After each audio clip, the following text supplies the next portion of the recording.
Boa noite, queridos amigos.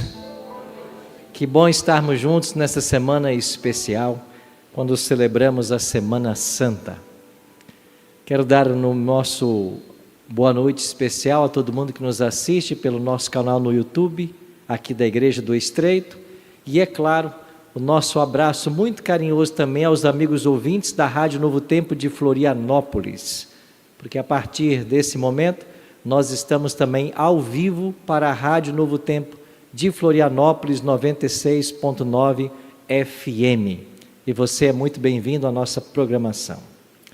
Obrigado a todos que aceitaram o nosso convite para estarmos juntos aqui na Igreja Adventista do Estreito. Estaremos juntos hoje, amanhã, quinta, sexta e sábado pela manhã. Demos início a essa programação no domingo passado e nós iremos avançar até o próximo sábado. A última vitória foi escolhido como tema central dessa Semana Santa desse ano. No domingo, nós tivemos o tema Um Plano Interrompido. Hoje, o nosso tema será Jesus e a Páscoa, ou Jesus e nosso Cordeiro Pascal. Amanhã, nós estudaremos uma profecia que marcava o ano, o mês, o dia e a hora da volta de Jesus. Ou melhor, da vinda de Jesus, da sua encarnação, da sua morte. Veremos isso amanhã. Na sexta-feira, o nosso tema será o que existe de santo na Sexta-feira Santa. E no sábado, o tema será Ele vive. Então esse é o nosso conteúdo para esses temas especiais. E hoje, quarta-feira, Jesus e a Páscoa, ou Jesus e nosso Cordeiro Pascal.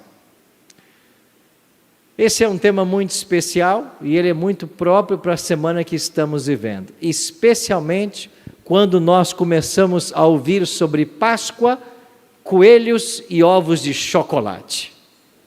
Então hoje a compreensão de Páscoa está diametralmente oposta daquilo que a palavra de Deus orienta. E o objetivo nosso é compreendermos esta cerimônia, como que a Páscoa se originou, o que é Páscoa à luz da Bíblia. Então esse é o objetivo nosso a ser alcançado nessa noite. Antes, porém, de começarmos o estudo, vamos orar mais uma vez, pedindo a bênção do Senhor.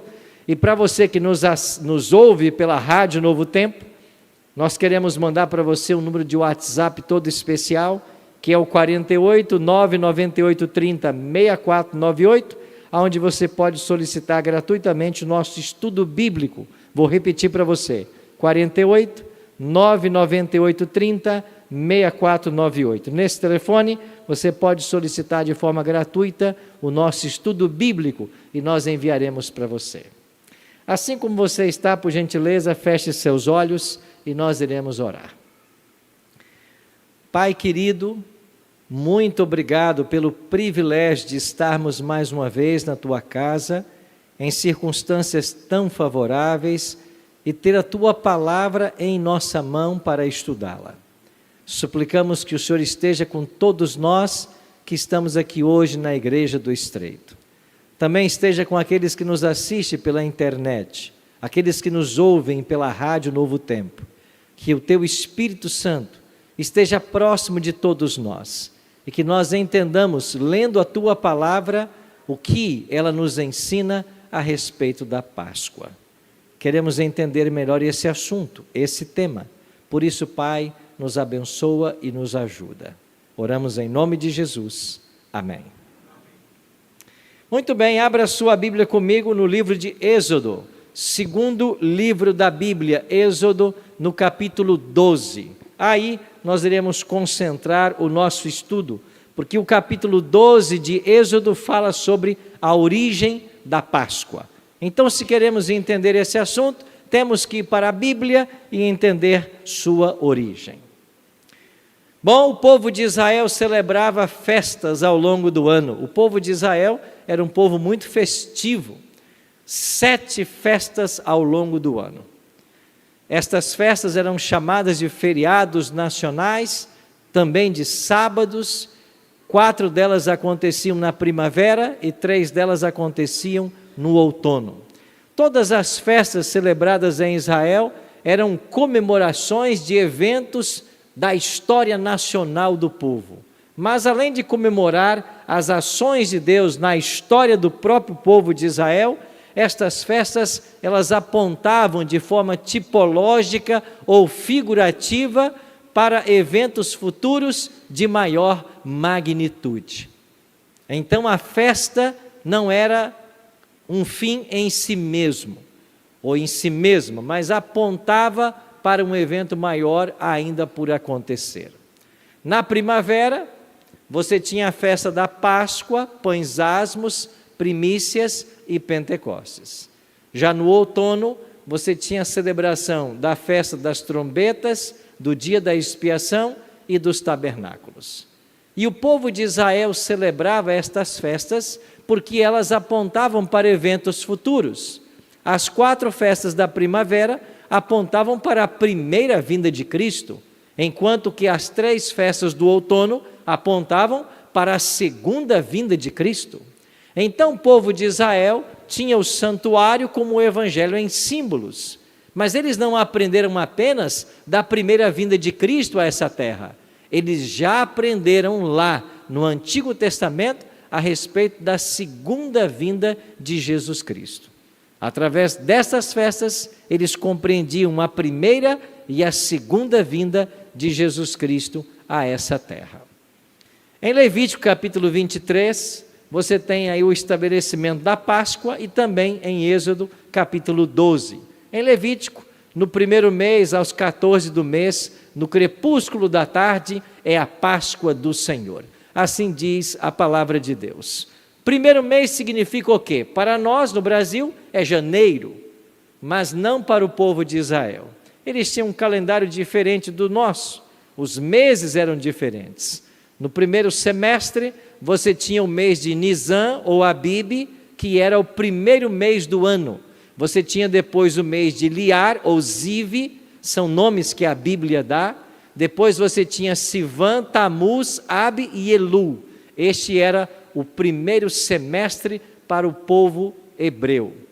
E ali está a correspondência com o nosso calendário. O primeiro mês do calendário hebraico era o nosso março ou abril. É por isso que todo ano a Semana Santa sempre cairá em março ou abril, porque é uma correspondência com o primeiro mês do calendário dos hebreus. Em Êxodo capítulo 12, nós temos a orientação de Deus a Moisés para que a Páscoa fosse instituída. E eu quero relembrar a você o contexto da instituição da Páscoa. E para isso temos que voltar lá no tempo de Abraão.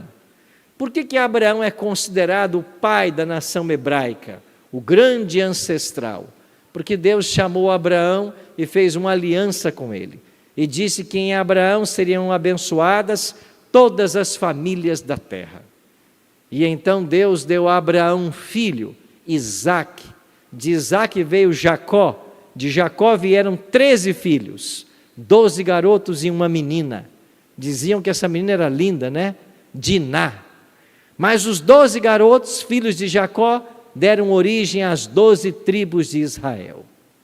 Mas lá nos dias de Abraão, em Gênesis 12 e em Gênesis 15, quando Deus chama Abraão, Deus diz: olha, eu vou abençoar você, a sua descendência, em ti serão benditos todos os povos da terra, mas tem um detalhe: a tua descendência será peregrina em terra estranha. Os teus descendentes morarão 400 anos ou serão escravizados por 400 anos. Mas depois que se passarem esses 400 anos, eu vou trazer a sua descendência de novo para aqui, para a terra de Canaã. Deus disse isso para Abraão, em Gênesis 15. Depois você leia Gênesis 12, Gênesis 15, com mais detalhes em casa. E então, quando chegamos ao neto de Abraão, Jacó, ele vai ter 12 filhos, e esses filhos vão organizar as tribos, e você tem aí o momento em que os filhos vendem antes José, José então é levado para o Egito, se torna lá governador, e quando José é governador do Egito, todos os irmãos e o pai vêm agora para a terra do Egito. E eles vão morar na região mais próspera do Egito, o norte do Egito, a terra de Gósen. E lá foi morar o povo de Israel. E ali eles prosperaram. A terra era boa, Deus abençoou o povo, e eles cresceram tanto que os egípcios tiveram medo desse povo.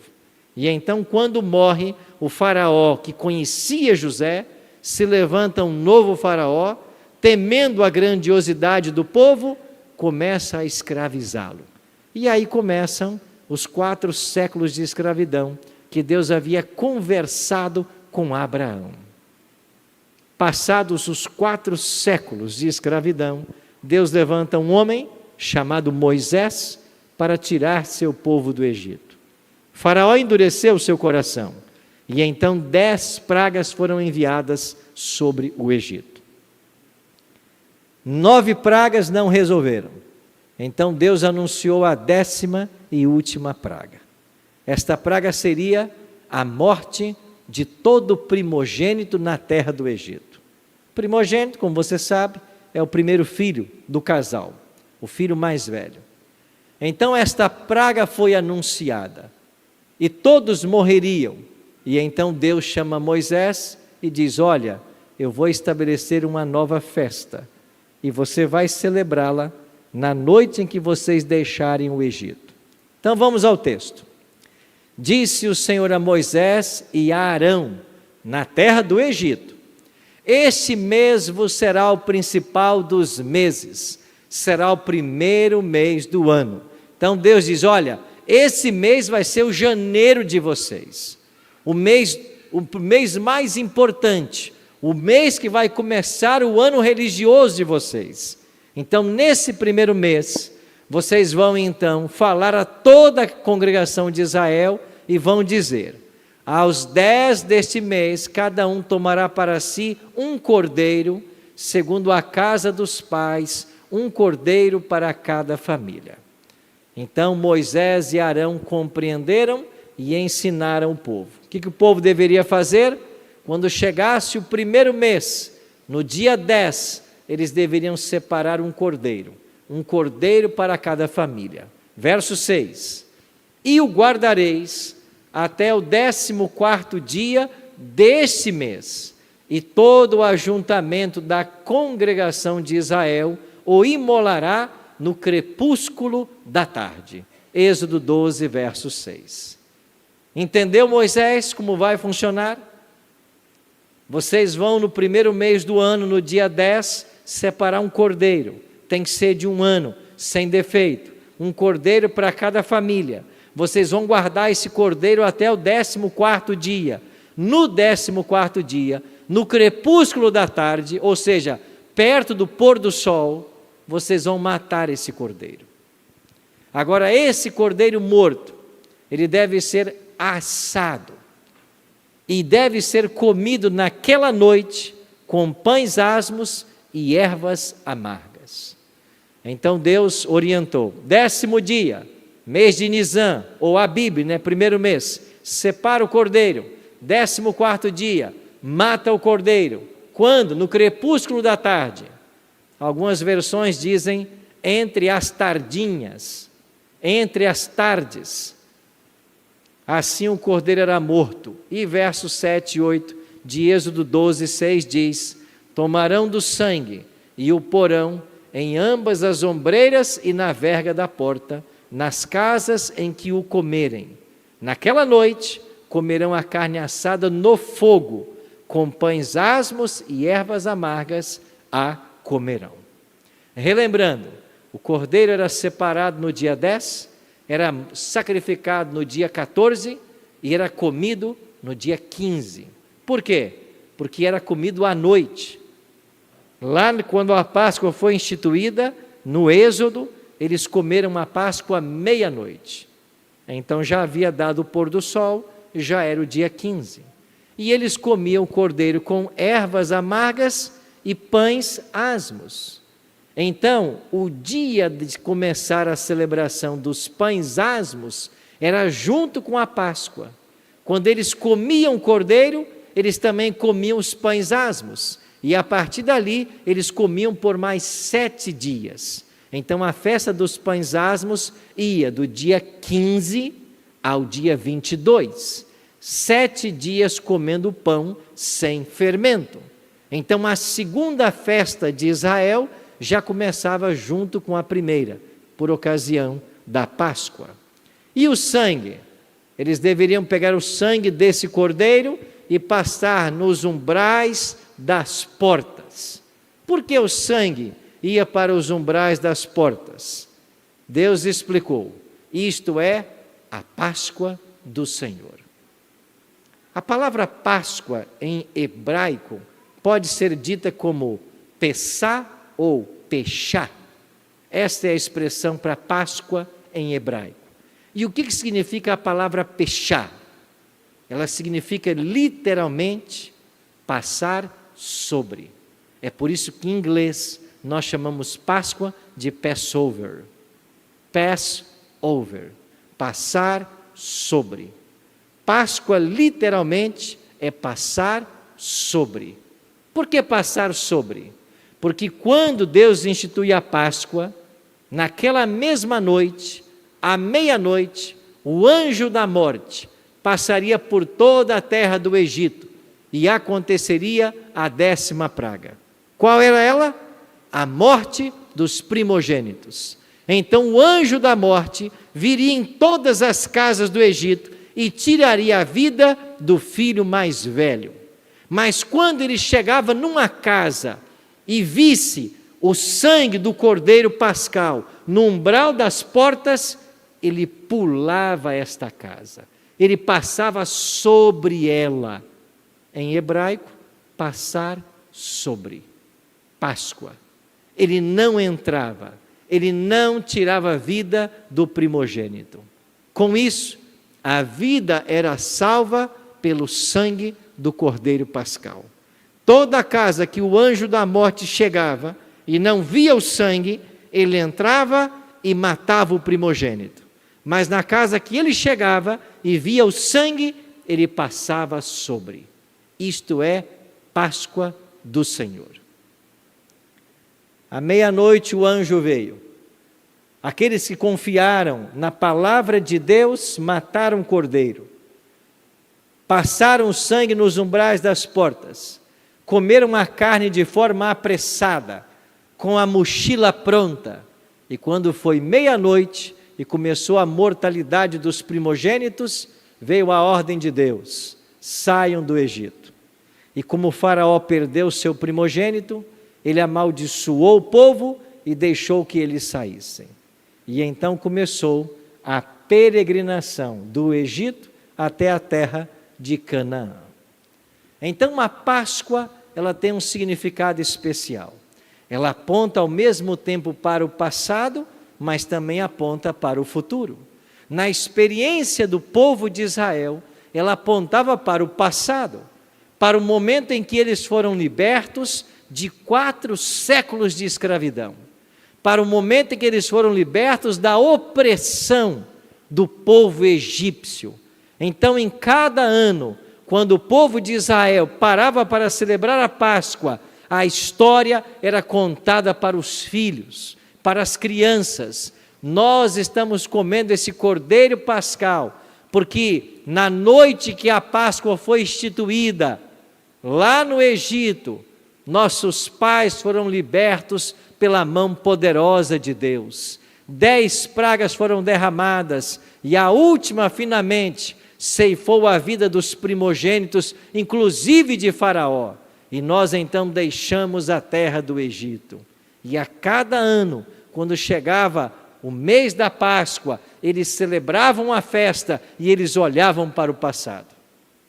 Mas eles também olhavam para o futuro. A cada ano, quando eles matavam um cordeiro pascal, eles ensinavam para os filhos: naquela noite, quando nossos pais deixaram a terra do Egito, os primogênitos entre nós não morreram, porque nós passamos nos umbrais das portas o sangue, e o sangue do cordeiro salvou a vida dos nossos primogênitos. E quem sabe as famílias fariam menções aos nomes. O teu pai, o teu avô, o teu bisavô, ele foi salvo pelo sangue do Cordeiro. E essa história sendo contada, falando do futuro, e dizia: aquele Cordeiro que foi morto para salvar o teu pai, o teu avô, o teu bisavô, ele aponta para o Messias, que um dia virá dar a sua vida para salvar a todos nós.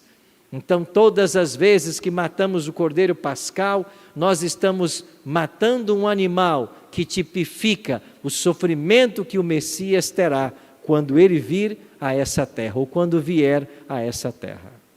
Quando chegamos no Novo Testamento, o apóstolo Paulo, o maior teólogo que nós temos no Novo Testamento, ele olha para toda essa composição tipológica e Paulo escreve, falando da ceia do Senhor: lançai fora o velho fermento, para que sejais nova massa, como sois de fato sem fermento, pois também Cristo, nosso o quê? Cordeiro Pascal, foi imolado. Paulo vai dizer que Cristo é o nosso Cordeiro Pascal, e ele foi imolado. Por quê? Porque com o seu sangue nós podemos ser absolvidos. Então, relembrando, a libertação do cativeiro do Egito era uma tipologia da festa. A libertação do cativeiro do pecado nos aponta hoje a Páscoa, e ela foi substituída pela ceia do Senhor. Mas amanhã veremos exatamente essa substituição da Páscoa pela ceia do Senhor.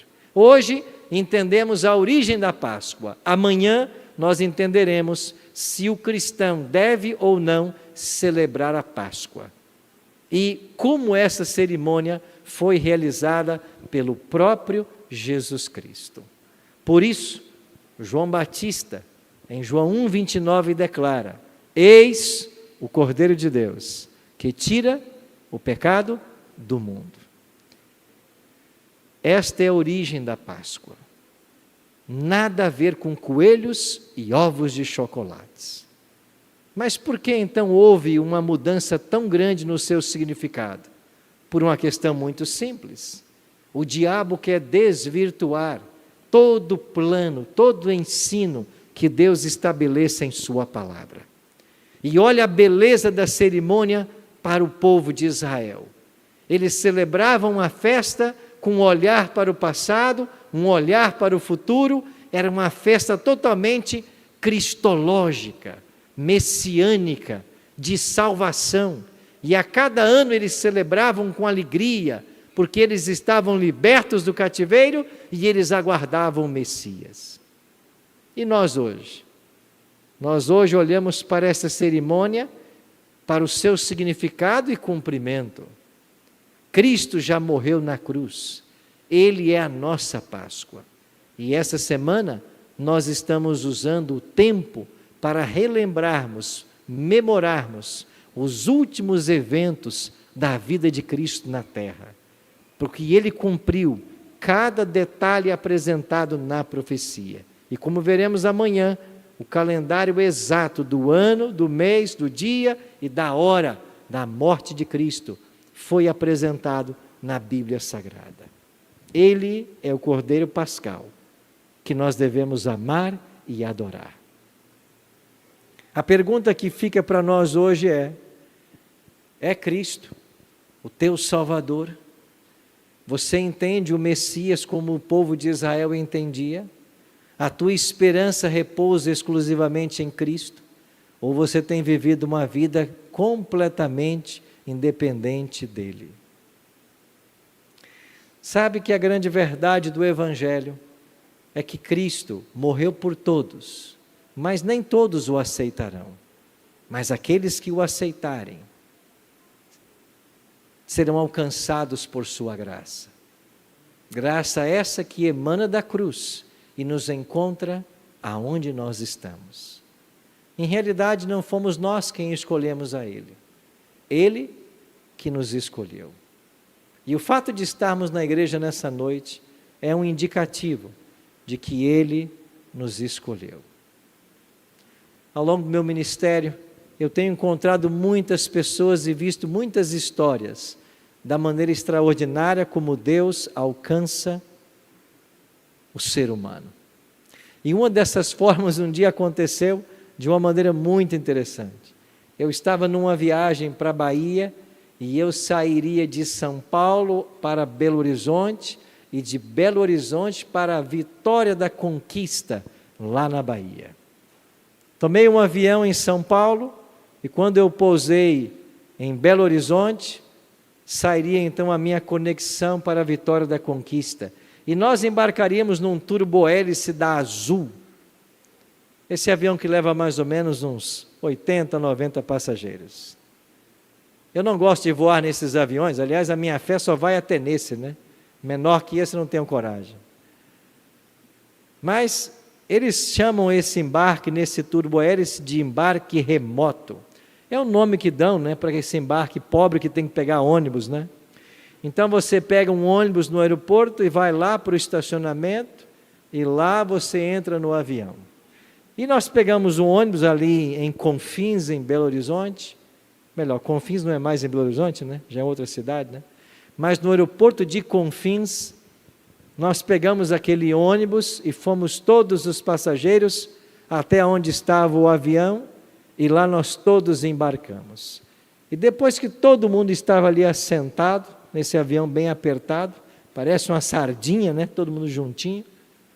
O avião então começou a taxiar na pista do Aeroporto Internacional de Confins. E ele veio exatamente para a cabeceira da pista, de onde decolam os aviões. E quando esse avião chegou na cabeceira da pista de Confins, e estava pronto para decolar, e ele freia e acelera o motor para dar o arranque inicial, o piloto disse assim para nós: olha, queridos passageiros, infelizmente nós não poderemos decolar agora. Nós não poderemos efetuar esse voo porque as minhas horas de voo estão vencendo e eu não posso voar além das horas permitidas. Então nós temos que voltar para o aeroporto até que eles encontrem uma outra tripulação para conduzir vocês para a Bahia. Na hora eu pensei comigo, será que esse piloto não sabia que daria a hora exatamente agora dentro do avião? E por que trouxe todos nós para cá? E todo mundo ficou se perguntando. Depois descobrimos de que eles estavam numa briga entre os pilotos da companhia, o sindicato e a empresa, por questões de ajustes salariais.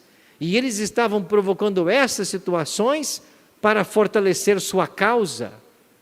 Sem entender, esse avião percorreu toda a pista de Confins e voltou para o mesmo lugar e estacionou de novo. E aí veio o ônibus de novo. Aí todo mundo teve que descer de novo para o ônibus e voltar para o aeroporto. E a gente começa a pensar nos compromissos, nos eventos que teria. E eu fiquei pensando, mas que falta de respeito para com os passageiros. Aonde que vão achar agora um piloto à toa para levar a gente? Vai ter alguém no aeroporto esperando, por exemplo? E para acalmar os ânimos de todos, eles deram um voucher para que nós fôssemos até o restaurante, almoçássemos e aguardássemos ali até que fosse providenciada uma outra tripulação. E fomos nós então para o restaurante almoçar. Eu fiz o meu prato, me assentei na mesa, e enquanto estava assentado na mesa, se aproximou um homem e disse assim: o senhor não é pastor Arilton? E eu disse: sim. E ele disse: eu posso me assentar com o senhor? Eu disse: pode. E ele se assentou e disse: eu posso fazer uma pergunta para o senhor? Eu disse: pode. Me explica o que está acontecendo. Há 3 noites eu sonho com a volta de Jesus.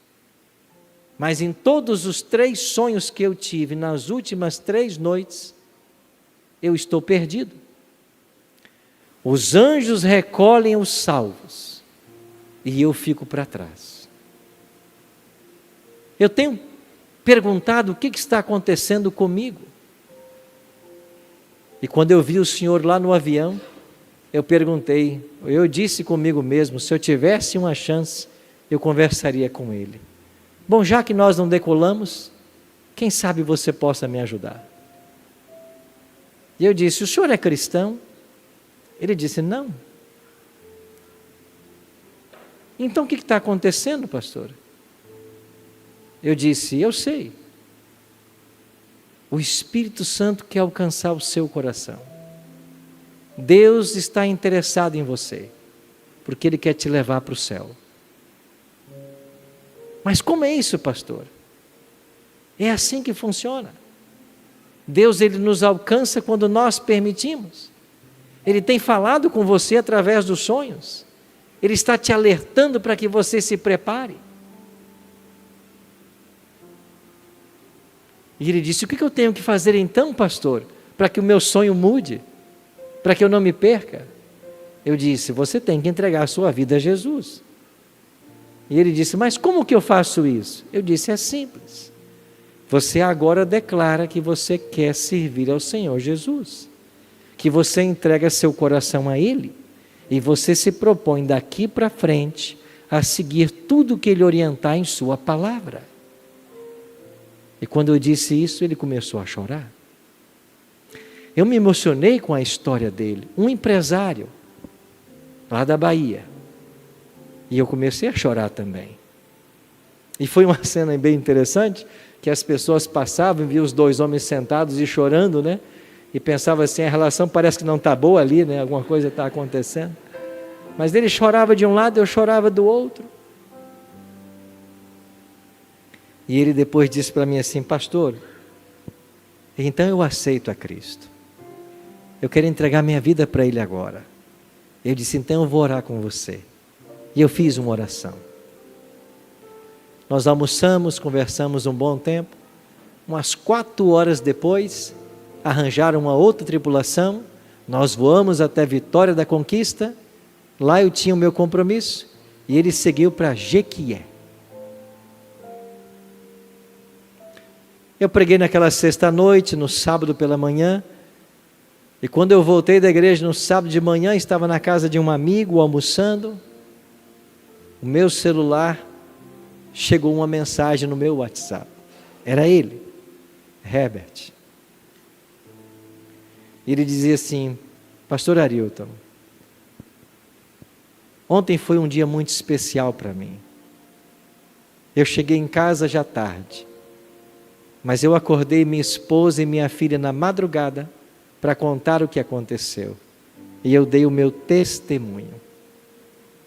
E quando eu dei o meu testemunho, eu fiz um apelo para que elas também se entregassem a Jesus. E elas aceitaram. Hoje pela manhã, eu procurei na internet o endereço de uma igreja adventista. E agora, eu acabei de chegar da igreja com a minha família, no nosso primeiro sábado. E na mensagem que Herbert me enviou, uma linha eu jamais esquecerei. Ele disse assim na mensagem, pastor Arilton, o que Deus não faz para salvar uma pessoa, Ele para um avião. O que Deus não faz para salvar uma pessoa, Ele para um avião. E foi aí que eu entendi por que naquela sexta, aquele avião, turbohélice da Azul, não decolou. Para que esse homem tivesse a oportunidade de ouvir de Jesus e de entregar sua vida. Passados alguns meses, ele veio a São Paulo. Não foi de turbohélice. E eu tive a alegria de batizá-lo. Não só ele, mas também sua esposa. Foi um dia muito especial para todos nós. E todas as vezes que eu lembro da história de Herbert, eu fico pensando quanto esforço Deus não faz para salvar uma única pessoa. Na Bíblia, Ele faz o sol parar. Às vezes, Ele retrocede o sol. Ele acalma ventos e tempestades. Ele muda tempos e estações. Ele busca-nos aonde nós estamos. Eu não sei se você sabe, mas eu mesmo sou fruto de uma Semana Santa, feita por um ancião de igreja, que fez um grande evangelismo, que durou mais de 30 noites. Dr. Emanuel Ruela. E depois de todo o trabalho que esse médico fez, naquela Semana Santa lá em 1985, como resultado do seu trabalho, apenas um garoto de 13 anos foi batizado. Muitos olharam para o evangelismo daquele ancião, naquele ano, e disseram: o evangelismo dele foi um fracasso. Tantas noites pregando, mas só um garoto se batizou. Sim, fui eu. O único garoto que se batizou. Mas eu serei eternamente grato a Deus e ao Dr. Emanuel Ruela por ter ido lá no meu bairro pregar mais de 30 noites para que eu estivesse aqui. Ele já descansa no Senhor. Você não está aqui à toa nessa noite. É porque Deus olha para você. Deus tem trabalhado com você desde o seu nascimento. E sabe qual é o desejo desse Deus? Levar você para o céu.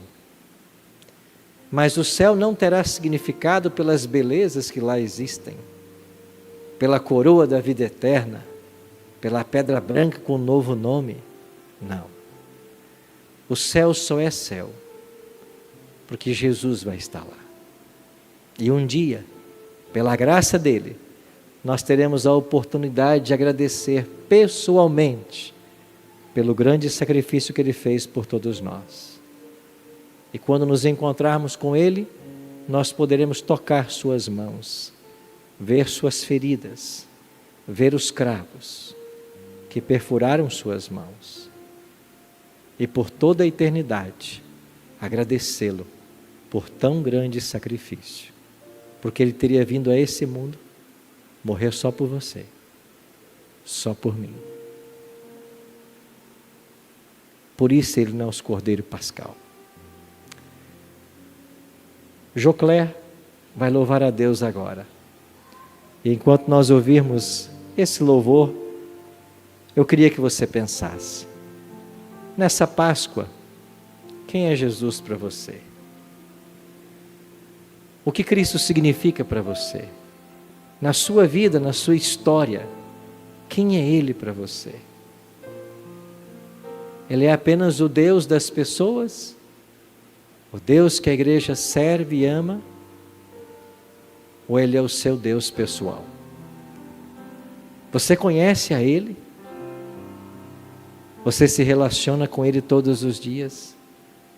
Você está deixando Ele conduzir a tua história, a tua vida? E se enquanto a música estiver sendo cantada, você quiser se consagrar ou se reconsagrar a Ele, você poderá ficar de pé e fazer a sua oração de entrega.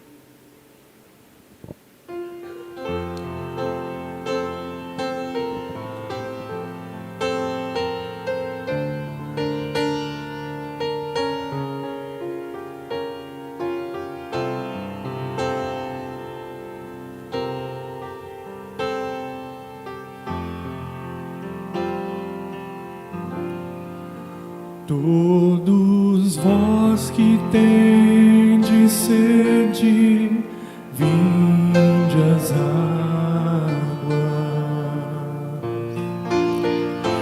E quem já se sente perdido, vinde tomai e bebei, e inclinem seus ouvidos, e vossa alma viverá.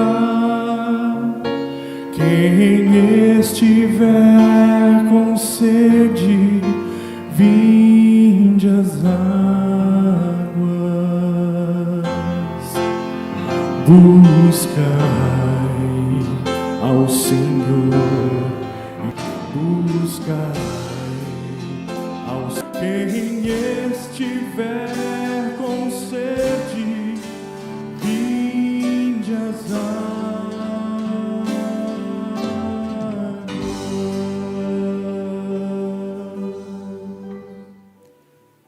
Você que está aqui comigo na igreja, coloque sua vida nas mãos do Senhor. Mais uma vez, ora comigo. Pai, nós queremos te agradecer nessa noite, porque tu viestes a esse mundo morrer como Cordeiro Pascal. Derramastes o teu sangue para que através do mesmo nós pudéssemos ter vida e vida eterna. Naquela cruz pagaste o preço da nossa transgressão. A morte que nos cabia foi lançada sobre o Senhor, para que nós recebêssemos a vida que somente a ti pertencia. O Senhor foi traspassado e moído pelas nossas transgressões. O castigo que nos traz a paz foi lançado sobre o Senhor. E por tuas pisaduras nós somos sarados. Obrigado, Pai, porque destes tua vida em nosso lugar. Nessa noite queremos mais uma vez nos reconsagrar ao Senhor e suplicar que o Senhor continue cuidando de todos nós, cada detalhe da nossa vida, e nos conduzindo até o reino que em breve o Senhor estabelecerá. Despeça-nos a todos com a tua bênção e amanhã, às 20h, permita-nos estar aqui para nos reunirmos mais uma vez e adorarmos o teu nome. Oramos em nome de Jesus. Amém.